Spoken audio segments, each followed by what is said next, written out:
Hello everyone, welcome to Chetan Bharat learning. Haryana HCS course के announcement के बाद बहुत से नए बच्चे हमारे साथ यूट्यूब पे जुड़े हैं, तो उनको मैं एक चीज़ बताना चाहता हूँ कि चेतन भारत लर्निंग चैनल के ऊपर हम डेली आपको करंट अफेयर्स करवाते हैं, जहाँ पर मंडे को इकोनॉमी, ट्यूसडे को साइंस एंड टेक, वेंसडे को आज मैं IR, थर्सडे को ज्योग्राफी एंड एनवायरनमेंट, फ्राइडे को पॉलिटी और सैटरडे को social issues related current affairs होते हैं।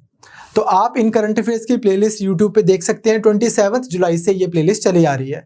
तो अगर आपको पुराने करंट अफेयर्स अपने तैयार करने हैं, आप इन प्लेलिस्ट को देख के कर सकते हैं। वो बच्चे जो UPSC की प्रिपरेशन कर रहे हैं, ये कोर्स जो हमारा चलता है, इसमें हम करंट अफेयर्स की वीडियो करवाते हैं, जहां पे हम पिछले एक हफ्ते ही कुछ इंपॉर्टेंट न्यूज़ को कवर करते हैं प्रीलिम्स और मेंस के पर्सपेक्टिव से। उसके बाद आपका हर वीक टेस्ट होता है प्रीलिम्स का, और जो बच्चे टॉप 50 में आते हैं नेक्स्ट वीक उनका मेंस का टेस्ट होता है। मतलब सभी बच्चों का टेस्ट होता है, लेकिन जो टॉप 50 में आते हैं उनके मार्क्स हम एज फैकल्टी मेंबर खुद चेक करते हैं। नाउ अब मैं बात करता हूं उन बच्चों से जो पहले से ही इस कोर्स में एनरोल्ड हैं या इसको देखते आ रहे हैं। इस कोर्स की कुछ खास फीस नहीं है, 500 rupees is all that we charge. Anyways, वो बच्चे जो इस कोर्स में आज आ रहे हैं, पुराने बच्चे, उनसे बात करना चाहता हूँ। आपने कल राघव सर का लेक्चर देखा and I could see the love pouring out. We all love him so much. Now, IR के भी आपके पिछले 2-3 हफ्तों से करंट अफेयर्स नहीं लग रहे थे, तो इस वीक के अंदर पिछले राघव सर के तो इकोनॉमिक सर्वे की क्लासेस स्टार्ट हो जाएंगी, जहां पे वो पिछले 3-4 वीक्स की आपकी जो इकोनॉमी की क्लासेस मिस हुई हैं उसको अच्छे से करवाएंगे। 5 वीक्स की हुई हैं, उसमें से 1 वीक तो उन्होंने कल करवा दिया। Similarly I will come and I will take current affairs from 5th Feb onwards. 5 Feb तक आपको योगेश सर ने बहुत अच्छे से करवाए हैं current affairs IR related. Yogesh sir would be writing hopefully the mains this year, और फिर इस बार हम उम्मीद करते हैं कि वो सर्विसेज में आएंगे। तो अब दोबारा मैं आपके करंट अफेयर्स लूंगा इंटरनेशनल रिलेशंस के इस वेंसडे से। तो आई होप अब हम जल्दी से, मैं सभी बच्चों को बोलना चाहूंगा कि जो पुराने हफ्तों के करंट अफेयर्स हैं उसको भी आप थोड़ा सा जल्दी से कर लीजिए, because today you can not open June month के 2020 के न्यूज़पेपर और जुलाई और अगस्त और सितंबर। That is not advisable either. You should read newspaper every day from today onwards. Retrospectively वो जो घरों में इतने अखबार इकट्ठे हो जाते हैं, वो I think they intimidate more than they enable you और एम्पावर यू। बट अब इसको हैबिट बना लीजिए कि आप डेली न्यूज़पेपर पढ़ते हैं। शुरू करते हैं आज का लेक्चर। इस सीरीज में हम, जैसे मैंने ऑलरेडी मेंशन, पिछले 1 वीक के हम सब्जेक्ट रिलेटेड करंट अफेयर्स करते हैं। तो आज 24 फेब टू 3 मार्च जो हमारे एग्जाम के पर्सपेक्टिव से इंटरनेशनल रिलेशन रिलेटेड न्यूज रही है, हम आज वो करेंगे। तो सबसे पहले हम करेंगे USTR रिलेटेड न्यूज। एक रिपोर्ट आई है जिसमें कुछ इंपॉर्टेंट टर्म्स हैं।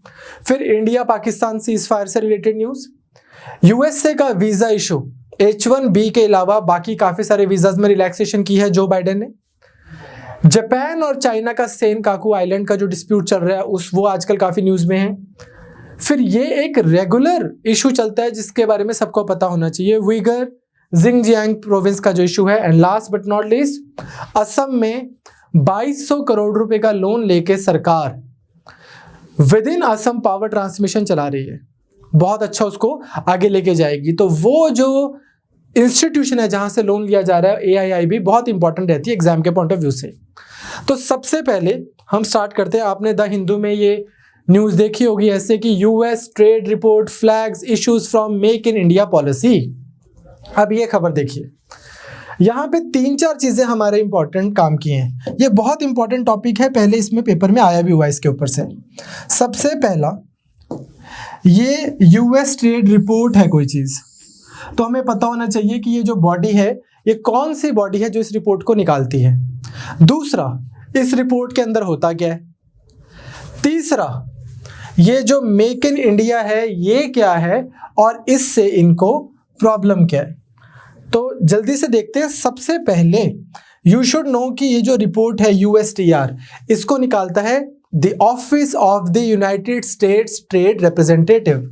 इस तरह से लिखा जाता है USTR। आपको नोट्स में काफी डिटेल में मिलेगा, यहाँ पे हम एक्सप्लेन करते हैं। इन्हीं लेक्चर्स के साथ PDF होती है, जो कोर्स को एनरोल करते हैं उनको मिलती होती है वो। तो ये है क्या, यूनाइटेड स्टेट गवर्नमेंट की एक एजेंसी है जो यूनाइटेड स्टेट की ट्रेड पॉलिसीज बना के उसकी सलाह रिकमेंडेशन देती है to the president of India. ये एक ऑफिस एग्जिस्ट करता है अमेरिका में, बहुत बड़े बड़े लोग इसमें बैठते हैं, सरकारी लोग भी होते हैं और प्राइवेट सेक्टर के लोग भी होते हैं। सो मच सो कि ये जो है कमिटी, इसको कैबिनेट का रैंक मिला हुआ है, बहुत बड़ी कमेटी मानी जाती है ये। ट्रेड पॉलिसी स्टाफ कमेटी के नाम से, ट्रेड पॉलिसी रिव्यू ग्रुप, इस तरह से एक बहुत बड़ा एक ट्रेड एक्सपेंशन एक्ट था 1962 का। उतना हमारे पेपर में नहीं आएगा, बट हमें पता हो कि एक ऑफिस है यूएसए में जो प्रेसिडेंट को रेकमेंड करते हैं, क्या, रिपोर्ट लिख के कि हमारी यूएसए की ट्रेड पॉलिसीज क्या होनी चाहिए। इसी के अंदर यूएसटीआर एक रिपोर्ट देता है जो एनुअली देता है।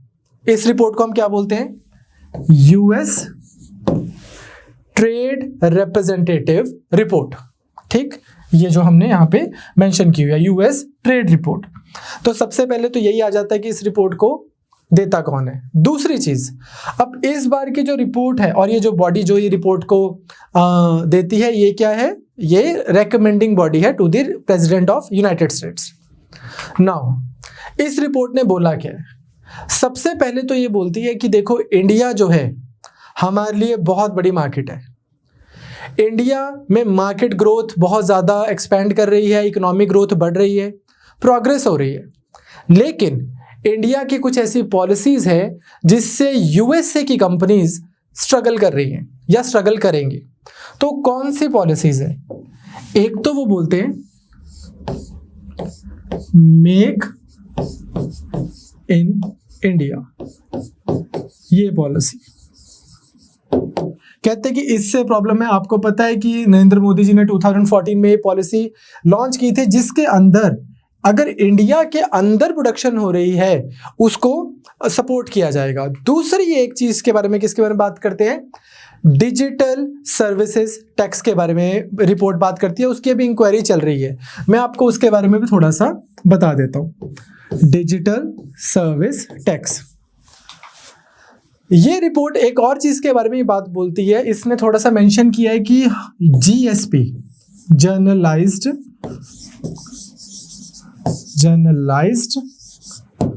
सिस्टम ऑफ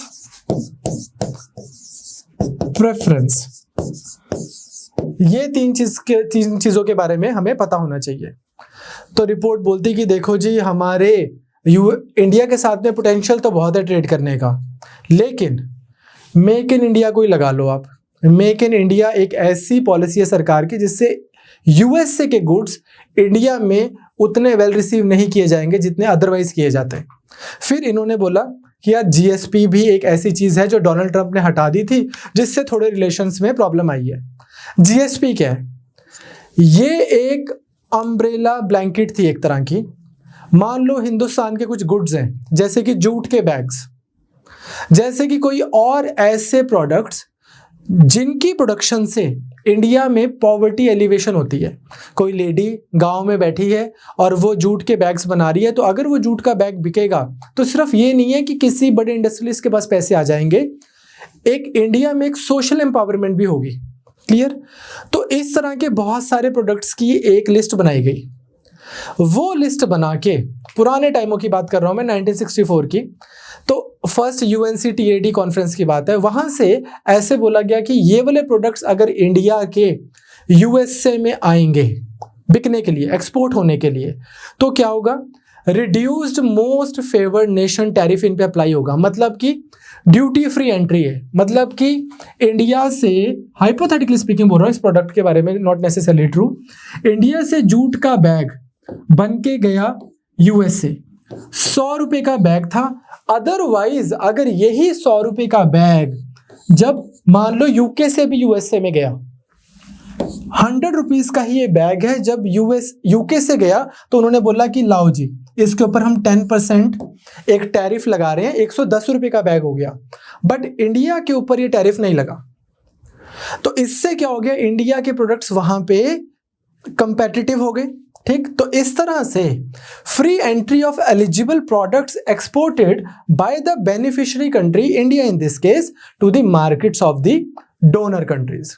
ये वाले जो एक स्पेशल ट्रीटमेंट मिलता था इंडिया को और इस तरह की काफ़ी कंट्रीज़ को मिलता था।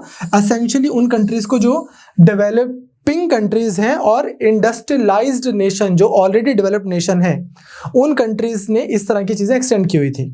तो यूएसए ने डोनाल्ड ट्रंप के टाइम पे जर्नलाइज सिस्टम ऑफ प्रेफरेंस को रिवोक कर लिया था, पहली चीज़। तो आपको ये समझ आ गया क्या है, नोट्स में मैंने डिटेल में दिया हुआ है। दूसरी चीज़, डिजिटल सर्विसेज टैक्स। इस बार इसके बारे में बहुत बात हो रही है।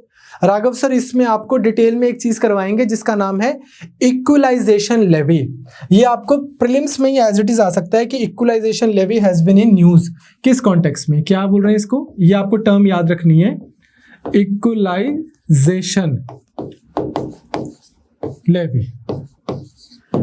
अब ये क्या है, ये अदरवाइज ये डिजिटल सर्विसेज टैक्स क्या है। अब आप एक चीज सोचो, मान लो आपने टिंडर पे अकाउंट बनाया, आपने बम्बल पे अकाउंट बनाया, बट आपको कोई राइट स्वाइप कर नहीं रहा। अब आपको फिर वो टिंडर वाले बोलते हैं कि यार एक काम कर, प्रीमियम अकाउंट ले। जब तो प्रीमियम अकाउंट लेगा हमें तो 4-5 हज़ार रुपये देगा, तो फिर किसी को पता लगेगा कि तेरे पास 4-5 हज़ार रुपये तो टिंडर को देने के ही हैं। ऑन टॉप ऑफ दैट तो काफ़ी डेस्परेट भी है। नाउ तेरे को राइट स्वाइप होंगे, आपने ठीक है जी टिंडर को ये दे दिए 5,000 रुपीज़, बम्बल को या जिसको भी। अब ये 5,000 रुपीज़ चले गए टिंडर के पास, वो भी खुश, आपको शायद किसी ने राइट स्वाइप कर दिया, आप भी खुश। लेकिन इस ट्रांजैक्शन का क्या हुआ। ऑन द अदर हैंड, मान लो हमने सीबीएल ने भी एक ऐसी ऐप बना दी, राइट स्वाइप लेफ्ट स्वाइप, हमें भी किसी ने 5,000 रुपये दे दिए। अब जो हमारे पास 5,000 रुपये आए उस पे तो सरकार टैक्स लेने आ गई कि भैया टैक्स दो, 5,000 रुपये कमाए हैं, सर्विस टैक्स दीजिए। बट ये कंपनी बम्बल या कोई भी Amazon, Google, Facebook, all these companies are essentially registered in USA. इनको यहाँ पे टैक्स ही नहीं पड़ रहा था। तो सबसे पहले सरकार ने क्या किया, बोला कि यार ऐसा है कि 4%, 6% हम कुछ तो इनके ऊपर टैक्स लगाएंगे एडवर्टाइजर्स के ऊपर। जैसे फेसबुक पे एडवर्टाइज करते हो आप गूगल पे एडवर्टाइजिंग चलती है, एडसेंस वगैरह चलता है, उन सब के ऊपर लगने लगा equalisation levy under DST, under section 301। अगर आपको ये भी प्रीलिम्स में आ जाए कि section 301 of the trade act 1974, ये ऐसी चीजें यूपीएससी की टेंडेंसी है, स्टेट सर्विसेज की टेंडेंसी है ऐसी चीजें पूछने की, specially UPSC. Section 301 of trade act of 1974 was in news in the context of digital services tax. अब यहाँ पे क्या हुआ, सरकार ने सबसे पहले एडवर्टाइजमेंट के लिए इक्वलाइजेशन लेवी लगाना शुरू कर दिया। अब सरकार क्या बोल रही है कि यार ऐसा है, हम तो ये जो कंपनीज जो इंडिया में ऑपरेट करती हैं, इंडिया में जो इनको रेवेन्यू आ रहा है डिजिटल सर्विसेज प्रोवाइड करने का, सिर्फ ऐड का नहीं, आप प्लेटफॉर्म प्रोवाइड कर रहे हो, लोग आके वहाँ पे प्रोफाइल्स बना रहे हैं और लोग वहाँ पे ट्रांजैक्शंस कर रहे हैं, प्लेटफॉर्म प्रोवाइड करने का भी। आपने मान लो सिर्फ सर्वर स्पेस दी थी, मैं इंडिया की एक कंपनी हूँ चेतन भारत लर्निंग, हमने अमेजोन का सर्वर ले लिया, अमेजोन को पैसे दे दिए। अब कोई ऐड तो नहीं इन्वॉल्व, बट स्टिल अमेजोन तो पैसे कमा रहा है। इस तरह की चीजों के भी डिजिटल सर्विसेज टैक्स के अंदर टैक्स लगेगा, ऐसी बात की गई। नाउ यूएसए ऐसा मानता है, वो बोलता है कि यार इसका मतलब आप डिस्करेज कर रहे हो अमेरिकन कंपनीज को to invest and work in India. These equalisation levy, these digital services tax, they are intended towards USA companies. अब इंडिया बोलता है ऐसा है नहीं, कल को यूके की कोई कंपनी होगी वो इतना बड़ा ऐसे काम करेगी, हम वहां पे भी लगाएंगे। नीदरलैंड्स की कोई कंपनी होगी हम वहां पे भी लगाएंगे। चाइना की तो हमने ब्लॉक कर दी, PUBG, TikTok, this that. Otherwise अगर ना ब्लॉक की होती तो हम उन पे भी लगाते। You understand. तो बोलते कि it happens to be coincidence that most of these companies out there जो बिलियंस ऑफ डॉलर्स कमा रही हैं, they happen to be American companies, but we do not have anything against America in particular. So these are the terms जो हमारे use की गई इसके अंदर, इस सारे न्यूज के अंदर, इस रिपोर्ट के अंदर, कि जनरलाइज सिस्टम ऑफ रेफरेंस ये हमें पता होना चाहिए, डीएसटी पता होना चाहिए। तीसरा, वो रिपोर्ट ये भी बोलती है, जो बाइडेन को बताते हैं कि जी जो डोनाल्ड ट्रंप के टाइम पे इंडिया के प्राइम मिनिस्टर थे, जब अभी भी वही है नरेंद्र मोदी जी, 2014 में वो एक स्कीम लेके आए जिसका नाम है, या एक इनिशिएटिव, मेक इन इंडिया। ये इनिशिएटिव चाहता है कि इंडिया में प्रोडक्शन, मैन्युफैक्चरिंग को बढ़ाया जाए, डेडिकेटेड इन्वेस्टमेंट हो मैन्युफैक्चरिंग में, सर्विसेज में, और इसने कुछ गोल्स भी सेट किए हुए हैं। क्या गोल्स हैं? सबसे पहला, मैन्युफैक्चरिंग सेक्टर की जो ग्रोथ है वो 12 to 14% पर एनम, इस ऑर्डर में वो इकोनॉमी के इंक्रीज करे, तो मैन्युफैक्चरिंग इंडिया में बढ़ाई जाए। दूसरी चीज, 100 million additional manufacturing jobs economy में क्रिएट की जाए। 100 मिलियन, 1 मिलियन होता है 10 लाख, तो हम इतनी जॉब्स क्रिएट करें मैन्युफैक्चरिंग में, और हम ये भी ट्राई करें कि जो मैन्युफैक्चरिंग सेक्टर है 2025 तक जीडीपी का मोर देन 25% ऑफ जो कंट्रीब्यूशन है वो मैन्युफैक्चरिंग सेक्टर से आए। सर्विस सेक्टर के साथ साथ में मैन्युफैक्चरिंग सेक्टर इंडिया में बहुत बढ़े। अब अगर इंडिया ऐसा करना चाहता है तो इंडिया क्या करेगा? ट्राई करेगा कि इंडिया के ही प्रोडक्ट्स बिके, बाहर के प्रोडक्ट्स, मैन्युफैक्चर्ड प्रोडक्ट्स इंडिया में ना बिके। तो अगेन यूएसए की कंपनीज अपने, यूएसए की ये है रिपोर्ट यूनाइटेड स्टेट्स की ट्रेड रिप्रेजेंटेटिव्स की, ये बोलती है यूएसए के प्रेसिडेंट को कि इस तरह से हो रहा है। ये जो डीएसटी की रिपोर्ट है ये अंडर इन्वेस्टिगेशन है अकॉर्डिंग टू देम, वो बोलते हैं कि इसको देखते हैं, पर अभी के लिए हमें ये टर्म्स पता हो पेपर के पॉइंट ऑफ व्यू से। ये जो न्यूज़ है जो मैंने अभी आपको करवाई है, ये न्यूज़ आपके लिए ज़्यादा सेंस बनाएगी अगर आपने अभी तैयारी शुरू की है, जब आप इकोनॉमी में राघव सर के साथ WTO कर लोगे, वर्ल्ड ट्रेड ऑर्गेनाइजेशन जब आप टॉपिक कर लोगे, तो आपको कुछ कॉन्सेप्ट शुरू समझ आएंगे, जैसे कि मोस्ट फेवर्ड नेशन, जैसे कि लिबरलाइजेशन ऑफ ट्रेड टैरिफ्स, ठीक, या रिमूवल ऑफ टैरिफ्स, कोटास का रिमूवल, इस तरह की चीजें जब आपको समझ आ जाएंगी, जब आपको कंपैरेटिव एडवांटेज, एब्सोल्यूट एडवांटेज जैसी चीजें समझ आ जाएंगी कि क्यों हम ऐसा चाहते हैं कि एक कंट्री की चीजें दूसरी कंट्री में विदाउट एनी बैरियर खरीदी जा सके, बेची जा सके, वो जब आप फिलॉसफी समझोगे तो आप इस खबर को और बेटर कॉन्टेक्चुअलाइज कर पाओगे। But those who are appearing in HCS prelims this year, UPSC prelims this year, और कोई भी और स्टेट सर्विसेज में, ये आपको चीजें पता होनी चाहिए। क्लियर? चले आगे। नेक्स्ट, इंडिया का फेवरेट पड़ोसी पाकिस्तान, उसके केस में आपने ये खबर पढ़ी होगी कि India Pakistan agree to observe 2003 cease fire. क्या है ये? वैसे तो अब हम जैसे आपको ये पढ़ा ही रहे हैं, तो हम पंजाब से पढ़ाते हैं, आप चंडीगढ़ बेस्ड हैं, तो हमारे तो पड़ोस में ही हैं, बड़े अच्छे दोस्त हैं हमारे। इंडिया पाकिस्तान में सीज फायर जो है उसको ऑब्जर्व किया जा रहा है।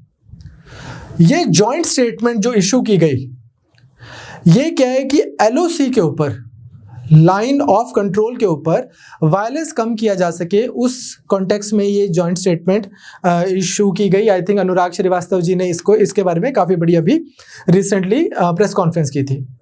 अब है क्या, जब कारगिल की वॉर हुई थी उसके 4 साल बाद नवंबर 2003 में हमने एक सीज फायर एग्रीमेंट साइन किया। 26 नवंबर 2003 को cease fire took place on the entire stretch of India Pakistan frontier. बिल्कुल ठीक है। अब इसके बाद में कुछ ऐसी चीजें की गई जो अनप्रेसिडेंटेड थी। अब आपको पता है कि हमारे कश्मीर का कुछ हिस्सा तो हमारे पास ही है, अनफॉर्चुनेटली हमारे कश्मीर का कुछ हिस्सा पाकिस्तान के कंट्रोल में भी है, जिसको हम POK बोलते हैं। अब इसने क्या फैसिलिटेट किया? श्रीनगर से मुजफ्फराबाद, पुंछ से रावलकोट, इन सब जगहों के रूट्स बनने शुरू हो गए। थोड़े बस एंड ट्रक्स में मूवमेंट भी शुरू हो गई। 6 डेकेड्स में पहली बार सीज फायर के बाद में थोड़ा कंफर्ट, रिलैक्सेशन उस पूरे स्ट्रेच पे होना शुरू हो गया।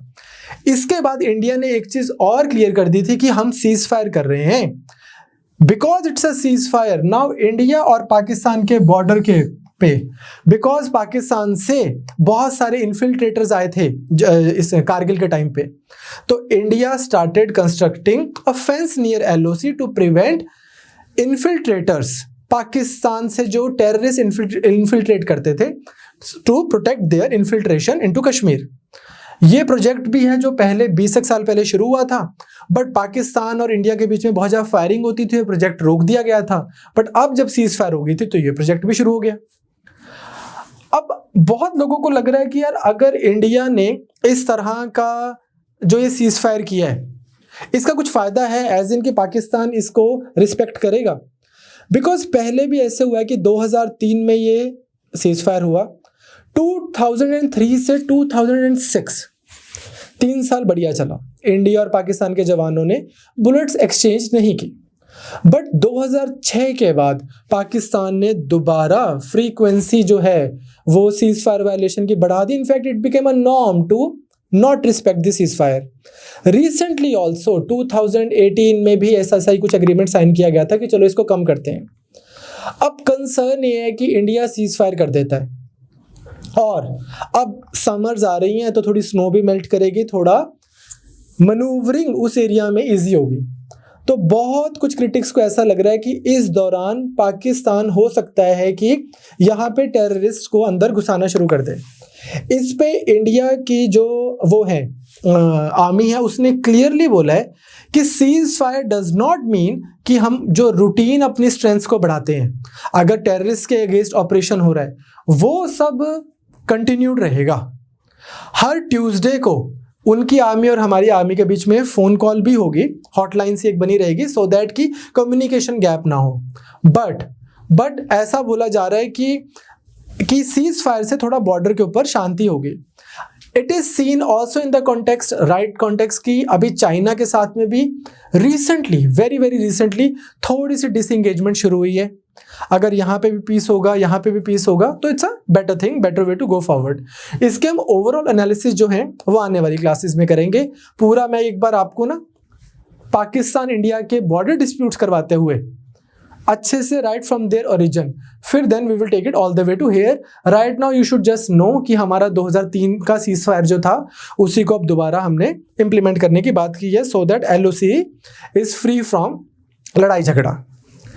नेक्स्ट, आपको याद होगा जब डोनाल्ड ट्रंप USA के प्रेसिडेंट बने तो उनकी एक पॉलिसी थी, बाय अमेरिकन हायर अमेरिकन, अमेरिकी चीजें खरीदी जाएं और अमेरिकी लोगों को, अमेरिकन्स को ही जॉब्स मिले, ठीक, हायर अमेरिकन।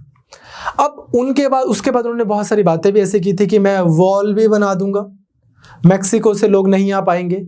इस तरह की पॉलिसीज वो रेगुलरली अनाउंस करते थे। अभी जब नए आए हैं जो बाइडन, इन्होंने डोनाल्ड ट्रंप के बहुत सारे इमिग्रेशंस पे जो वीजा बैन लगे हुए थे उस पे इन्होंने लगवाया है, रिवोक किया है, मतलब जो बैन को हटाया है। इनका ये बोलना है कोविड के बाद डोनाल्ड ट्रंप ने और ज्यादा बैन्स लगा दिए थे कि अब जब कोविड हो गया तब तो अमेरिकन्स के पास ही जॉब्स नहीं हैं, बाहर के लोगों को कहां से घुसा लें। बट जो बाइडन बोलते हैं, पहली चीज कहते हैं कि यार हमारी अमेरिकन सोसाइटी बहुत ज़्यादा असिमिलेशन वाली सोसाइटी है। बहुत लोग ऐसे हैं जो यहाँ रह रहे हैं, उनकी फैमिलीज मैक्सिको में रह रही हैं, यहाँ रह रहे हैं फैमिलीज क्यूबा में है, यहाँ रह रहे हैं फैमिलीज इंडिया में है, and then so on. So how can we not let the family members meet each other, पहली चीज़। दूसरी चीज़ वो बोलते हैं कि USA की इकोनॉमी के लिए भी बहुत अच्छी चीज़ नहीं है। USA की इकोनॉमी के लिए अच्छा होगा कि पूरी दुनिया का टैलेंट USA में आ रहा है। तो उन्होंने क्या किया है, कुछ लेटेस्ट जो 2020 अप्रैल में जो डोनाल्ड ट्रंप ने वीज़ा वो लगवाए थे बैन्स, उनको रिवोक किया है। बट इसमें आपको एक चीज़ याद रखनी है कि इंडिया एक वीज़ा का बहुत बड़ा बेनिफिशियरी है, वो है H1B वीज़ा, H1B। ये जो वीज़ा है ये predominantly it is granted to workers in the IT sector. Most of these visas जो IT वाले वीजाज हैं अमेरिका के, 70% of them they usually go to Indian citizens. तो अब डोनाल्ड ट्रंप ने क्या किया है कि उन्होंने H1B वीजा को नहीं, इसमें से बैन नहीं हटाया। तो हुआ क्या है कि ये वाला वीजा अगर हट जाएगा तो इंडिया को ज्यादा फायदा होगा। थोड़ा छोटा आपको मैंने नोट्स में दिया हुआ है, आपको पता होना चाहिए जस्ट इन केस अगर कभी एग्जाम में आ जाए। H1B वीजा किसके लिए होता है? हाईली स्किल्ड वर्कर्स के लिए। इसके लिए आपको हायर एजुकेशन डिग्री चाहिए होती है या उसकी इक्विवेलेंट चाहिए होती है। स्पेशलिटी ऑक्यूपेशन के लिए, मान लो आप सॉफ्टवेयर इंजीनियर हो, स्पेशल आपके पास मास्टर्स भी है नेटवर्किंग में, तो आपके लिए वीजा होगा। एक वीजा होता है जिसका मतलब होता है L1 वीजा। ये वीजा भी जो है ये भी होता है जो कंपनीज की ट्रांसफर के लिए होता है। आप गूगल में यहाँ जॉब करते हो, गूगल ने आपको यहाँ से यूएस से लेके जाना है, L1 वीजा। ये भी हाईली स्किल्ड वर्कर्स के लिए होता है कि to transfer highly skilled workers to US for a period of up to 7 years, 7 साल के लिए। एक होता है H2B वीजा, 2B वीजा, ठीक। ये किसके लिए होता है? फूड एंड एग्रीकल्चरल वर्कर्स के लिए, जिन्होंने एग्रीकल्चर सेक्टर में या फूड सेक्टर में यूएसए में who are seeking employment. And J1 visa, ये किसके लिए है? For students on work study summer programme, students वगैरह के लिए ये वीजा होता है। मेन हमें H1B वीजा पता होना चाहिए। क्लियर? चलें आगे। आई होप आपको क्लियर हो गया है कि यूएसए में जो बाइडेन जो है वो थोड़ा मोर असिमिलेटिंग एक्सेप्टिंग वीजा नॉर्म्स लेके आ रहे हैं। नेक्स्ट आपने खबर पढ़ी होगी जापान और चाइना को रिलेटेड। ये जब से हम बच्चे हैं तब से इशू चला आ रहा है। इशू तो ये वर्ल्ड वॉर के टाइम से चला आ रहा है, ईस्ट चाइना सी का इशू। हिंदू में ऐसे आर्टिकल था कि इट्स ये यूएसए और जापान की ट्रीटी का प्रोडक्ट है सारा प्रॉब्लम। इसमें आपको पेपर में सबसे पहले ये पता होना चाहिए कि सेनकाकू आइलैंड किधर है या ईस्ट चाइना सी किधर है। ऑफ कोर्स अगर चाइना हमारे पास है तो उसके ईस्ट में जो सी है वो ईस्ट चाइना सी होगा। सिमिलरली साउथ चाइना सी भी आपको पता है किधर है, पुरानी क्लासेस में मैंने बताया था आपको, वियतनाम टू इंडोनेशिया इस तरह से, है ना, और all the way to Philippines to इस तरफ, पूरा एक Taiwan to Indonesia, Vietnam to Philippines, वो वाला जो बीच का area South China C.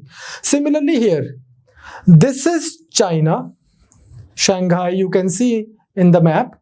Here this is Taiwan. यहाँ पे जो ये वाला एरिया है ये जापान हो गया आपका। ये वाला जो एरिया है इस एरिया को हम बोल रहे हैं सेनकाकू आइलैंड। इसको थोड़ा और एक और पिक्चर में चेक कर लेते हैं।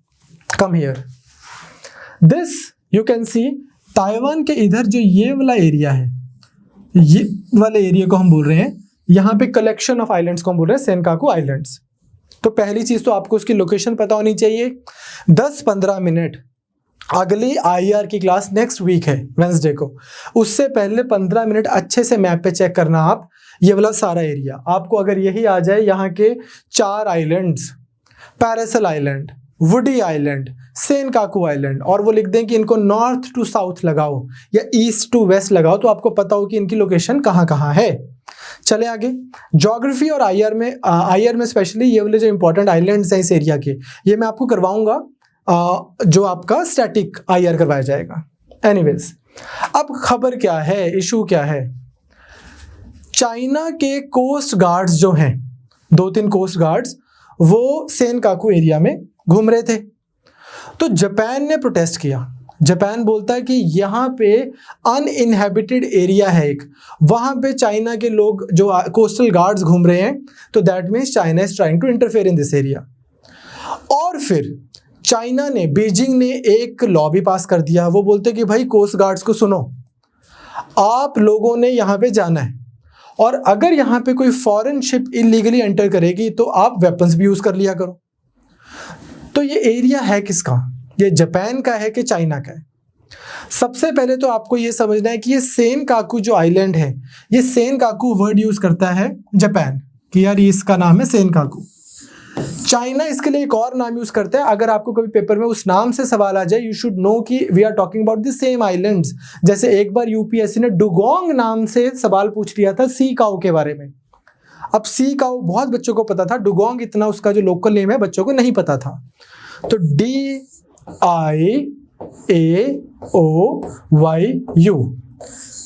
I don't know how to pronounce that, but like let's call it DIO। तो बीजिंग इसको DIO बोल रहा है और जापान और पूरी दुनिया इसको सेनकाकू बोल रही है। अब ये है किसका? चाइना क्या बोलता है? चाइना बोलता है कि 1530 से, आज से 500 साल पहले से ये आइलैंड्स होते थे चाइना के। फिर सिनो जापानीज लड़ाई हुई, चाइना की और जापान की लड़ाई हुई और उसमें एक बहुत अनइक्वल ट्रीटी करके, ट्रीटी ऑफ शिमोनोसेकी ऐसे करके, अपने को इसमें पढ़ना नहीं है, एक ट्रीटी ऐसी करके, अनइक्वल ट्रीटी करके जापान ने इसको अपना कंट्रोल बना लिया। ठीक, फिर उसके बाद पूरी दुनिया में वर्ल्ड वॉर हुई, जापान भी उसमें पार्टिसिपेंट था। तो पोट्सडैम डिक्लेरेशन के अंदर जापान ने सैन फ्रांसिस्को पीस ट्रीटी को माना था। इसको मानने का मतलब ये था कि जापान ने ताइवान के ऊपर से अपना कंट्रोल रिलिंक्विश किया था। अब अगर उसने ताइवान से अपना कंट्रोल रिलिंक्विश किया था, चाइना बोल रहा है, यहां पे देखो ये एरिया ताइवान के बिल्कुल साथ पड़ता है। चाइना बोल रहा है कि एक टाइम जापान ने इस एरिया पे अपना कंट्रोल बना लिया था, ओरिजिनली हमारा था, बट जब पोट्सडैम डिक्लेरेशन हुई, POTSDAM, वर्ल्ड वॉर में आपको कराएंगे IR में और वर्ल्ड हिस्ट्री में भी, तो जब ये डिक्लेरेशन हुई तो जापान ने इस एरिया को ताइवान को रिलिंक्विश किया। अब अगर ताइवान को रिलिंक्विश किया तो ये एरिया तो इट गोज विदाउट सेइंग कि रिलिंक्विश हो गया। अब ताइवान जो है वो चाइना का है, इसलिए ये एरिया भी हमारा है। हाउएवर 1971 में यूएसए ने एक चीज की, यूएसए ने ओकिनावा रिवर्जन एग्रीमेंट साइन किया। क्या किया? ओकिनावा रिवर्जन एग्रीमेंट ये साइन किया। ये साइन करके यूएसए ने क्या किया, ये वाला एरिया का कंट्रोल सा जो है वो जापान को दे दिया। अब जापान उस यूएसए और जापान के एग्रीमेंट का मिसयूज करता है। चाइना बोल रहा है एरिया हमारा, ताइवान का, ताइवान हमारा। वो चलो एक अलग बात है कि ताइवान चाइना का कि नहीं, बट वो बोल रहा है एरिया हमारा, ट्रीटीज हो रही है यूएसए और जापान के बीच में। स्टिल चाइना बोलता है कि हमने फिर भी, अगर आप देखो कि एक स्टेटस को सा मान लिया, प्रोवाइडेड कि हमारी जो बोट्स हैं वो यहाँ पे फिशिंग बोट्स आएंगी, 12 नॉटिकल माइल टेरिटोरियल एरिया में आके हमारी फिशिंग बोट्स यहाँ पे काम करेंगे अच्छे से। लेकिन जापान ने एक चीज और करनी शुरू कर दी। जापान ने यहाँ पे जो ये आइलैंड्स थे, आइलैंड्स में लोग रहते हैं, जापान ने उन लोगों से आइलैंड से जगह खरीद के उस एरिया को नेशनलाइज करना शुरू कर दिया। एक छोटा सा आइलैंड है, मान लो किसी प्राइवेट एंटिटी का है, जापान की सरकार ने उससे खरीदा और बोला आज से सरकार का। तो इससे क्या हो रहा है कि आप इस एरिया पे गवर्नमेंटल कंट्रोल बना रहे हो, ऐसा बोलता है चाइना, जापान को अक्यूज करता है। जापान बोलता है कि ऐसा नहीं है, हमारे यहाँ पे कुछ रेडिकल एलिमेंट्स बढ़ रहे थे, उन रेडिकल एलिमेंट्स को, रेडिकल नेशनलिस्ट को, we didn't want to get them out of hands, that's why we did whatever we did.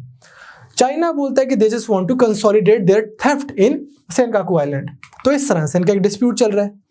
अब इंटरनेशनल ट्रीटी, इंटरनेशनल जो कम्युनिटी है, ऑफ कोर्स अगर दो इतनी बड़ी पावर्स के बीच में प्रॉब्लम चल रही होगी तो it is bound to trouble the whole world. So this dispute threatens the, if not world, then at least regional peace। होगा क्या? क्योंकि इससे फिर यूएसए भी इसमें हो जाएगा, it will draw USA into this conflict as well।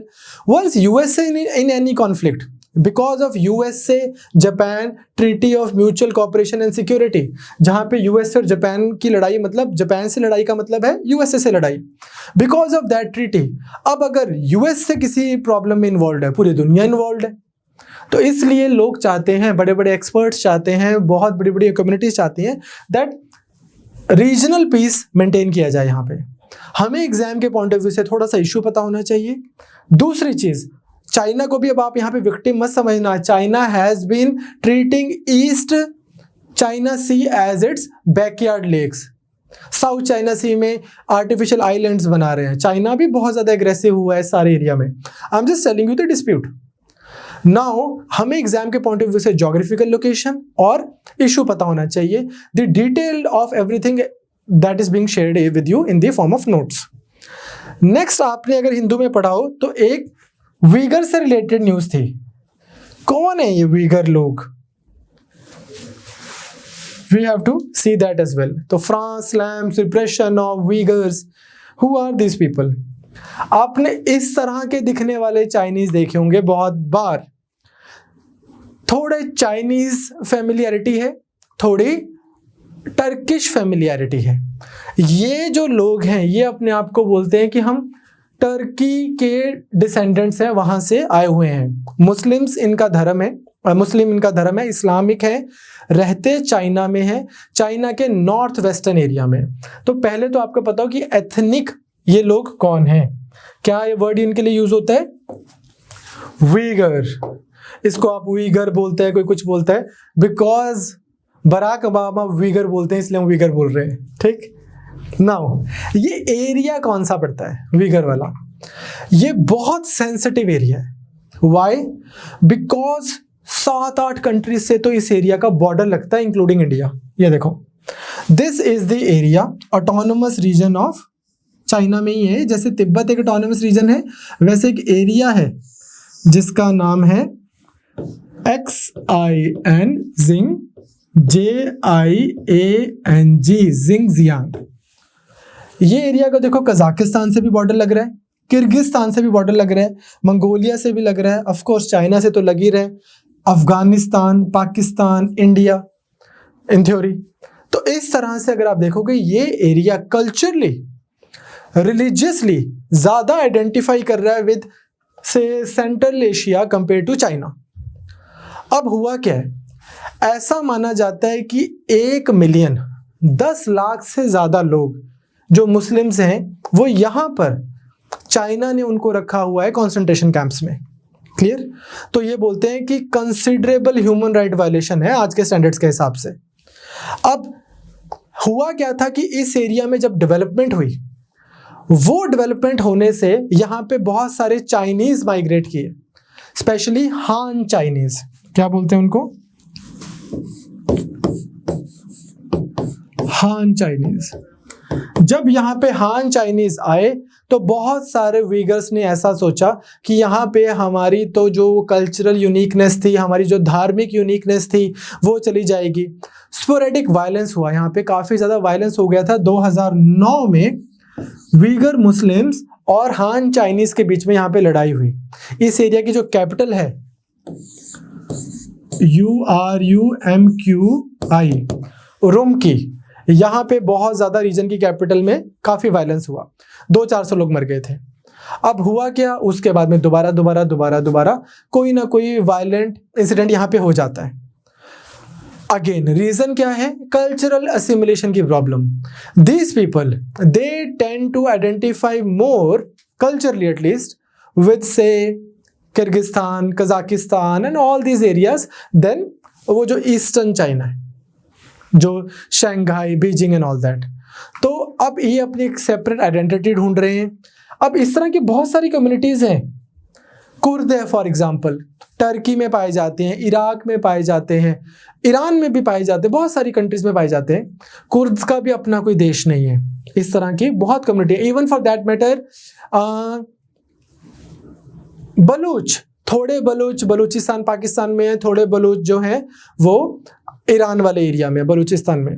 तो अपने को एग्जाम के पॉइंट ऑफ व्यू से पता होना चाहिए, एक तो इस जिंगजियांग का स्टेटस कि ये है एक ऑटोनोमस रीजन, अदरवाइज डिक्लेयर किया हुआ था, पर यहाँ पे चाइना काफी जियो स्ट्रेटेजिकली वीक है, बिकॉज यहाँ पे ह्यूमन राइट वायलेशन काफी किए जा रहे हैं।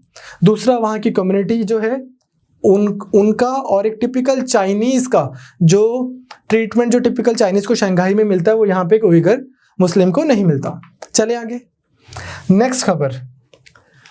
असम इंडिया की एक स्टेट है जहां पे विद इन असम बहुत अच्छा पावर ट्रांसमिशन का प्रोजेक्ट आ रहे हैं, मतलब कि ग्रिड्स बनाई जा रही हैं, सब स्टेशंस बनाए जा रहे हैं। वो सारा जो प्रोजेक्ट आ रहा है उसके लिए तकरीबन $350 मिलियन का, 360-370 मिलियन डॉलर का खर्चा होगा।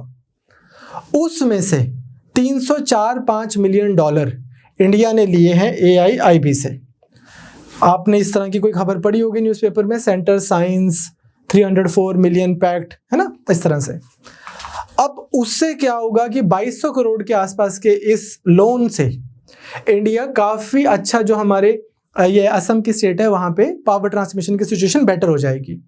अब हमें एग्जाम के लिए Assam intra state transmission system enhancement project नहीं आएगा, आपको ये आ सकता है बस इतनी स्टेटमेंट कि recently AIIB sponsored Assam intra state या granted loan for Assam intra state transmission system enhancement project, उतना का आ सकता है। बट उसके अबव आपको पता होना चाहिए कि AIIB क्या है। AIB नहीं, AIIB क्या है ये? A से एशियन, I से इंफ्रास्ट्रक्चर, दूसरे I से इन्वेस्टमेंट, B से bank. Asian infrastructure investment bank, ये एक मल्टीलेटरल डेवलपमेंट बैंक है। व्हेन आई से मल्टीलेटरल, दैट मीन्स बहुत सारी कंट्रीज इसका पार्ट है। व्हेन आई से डेवलपमेंट बैंक, इसका मतलब ये ऐसे ऐसे प्रोजेक्ट्स को वो करता है, फंड करता है। फॉर एग्जाम्पल, आपने कहीं पे हाईवेज बनाने हैं, कहीं पे पावर स्टेशन बनाना है, रेलवेज बनाने हैं, सोशल एंड इकोनॉमिक आउटकम जिसकी अच्छी होगी एशिया में भी और beyond. Mission is to improve the social and economic outcome. इसमें बहुत सारे मेंबर्स हैं, 57 तो इसके फाउंडिंग मेंबर्स ही थे इंक्लूडिंग इंडिया। AIIB का हेडक्वार्टर कहाँ पे है? बीजिंग। बीजिंग कहाँ पे है? चाइना में, BEIJING, बीजिंग में। और ये कब से चल रहा है बैंक? 2016 से, जनवरी 2016 से ये बैंक चल रहा है। इसकी मेंबरशिप आज की डेट में 100 से ज़्यादा कंट्रीज इसके मेंबर है, तो we don't have to remember all of them. हमें बस ये पता हो कि G20 अगेन एक ऑर्गेनाइजेशन है जिसपे इस बार UPSC में सवाल आया था।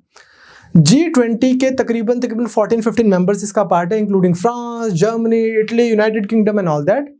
बट जो टेस्टेबल इंफॉर्मेशन है वो क्या है? आपसे पेपर में ये पूछा जा सकता है, आपको पता होना चाहिए। पहली चीज, लार्जेस्ट शेयर होल्डर कौन है इसका? एशिया इंफ्रास्ट्रक्चर इन्वेस्टमेंट बैंक का, जिसका हेडक्वार्टर बीजिंग में है। कैलकुलेटिव गेस भी अगर आप लगाओगे तो लार्जेस्ट हो गया चाइना, जिसका शेयर कितना है? अबाउट 26.6%। एंड सेकेंड लार्जेस्ट कौन है वोटिंग शेयर में? Followed by India. इंडिया भी इसका मेंबर है।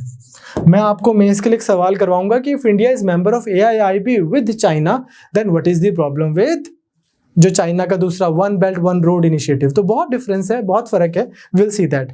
इंडिया 7.6%, फिर रशिया है 6%, फिर जर्मनी है। क्लियर? तो रीजनल मेंबर्स जो हैं they hold about 75% of the voting rights. So these were the news जो हमें लगा कि वर्दी हैं इस हफ्ते पढ़ने के अच्छे से। आई होप आपको थोड़ा सा करंट अफेयर समझ आए होंगे। I will see you on next Wednesday with the next set of IR news. Also जो पिछले 2-3 हफ्ते की मिस हुई हैं वो भी मैं इसी तरह से इनकॉर्पोरेट करके आपको करवा दूंगा अलग से, सो दैट कि आपको एक सेंस ऑफ कंप्लीशन आती रहे। Take care, all the best.